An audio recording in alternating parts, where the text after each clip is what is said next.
Bea Alonzo at Dominic Roque, napapabalitang hiwalay na at hindi na matutuloy ang binabalak na kasalan.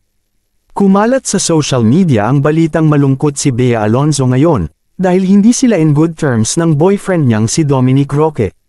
Sa isang exclusive interview kay Bea Alonzo ng mga reporters, mariin itong inililihis ang mga tanong kaugnay sa kasal. Naitanong siya ng isang reporter kung kamusta na ang preparasyon para sa kanilang kasal, ngunit idinaan ito ni Bea Alonzo sa tawa at sinabing wala pa.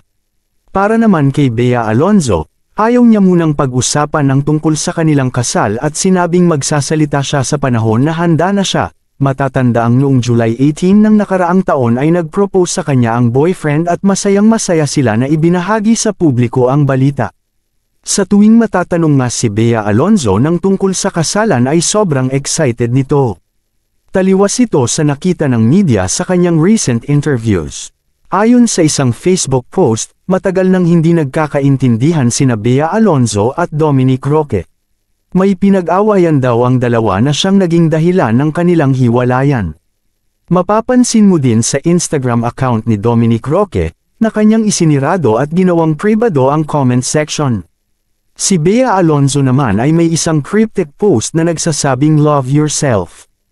Kaya naman, kanya-kanyang spekulasyon ng netizens dahil hindi na din suot ni Bea Alonzo simula ng January this year ang kanyang engagement ring. Inamin ni Bea Alonzo na hindi madali ang naging 2023 sa kanya at pati na rin ang simula ng taong 2024.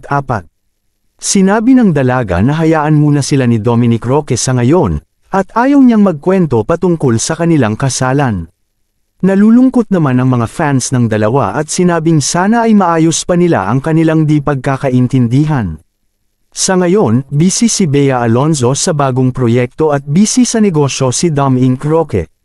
Anong masasabi ninyo sa balitang ito? Comment doon below. Maraming salamat sa panunood.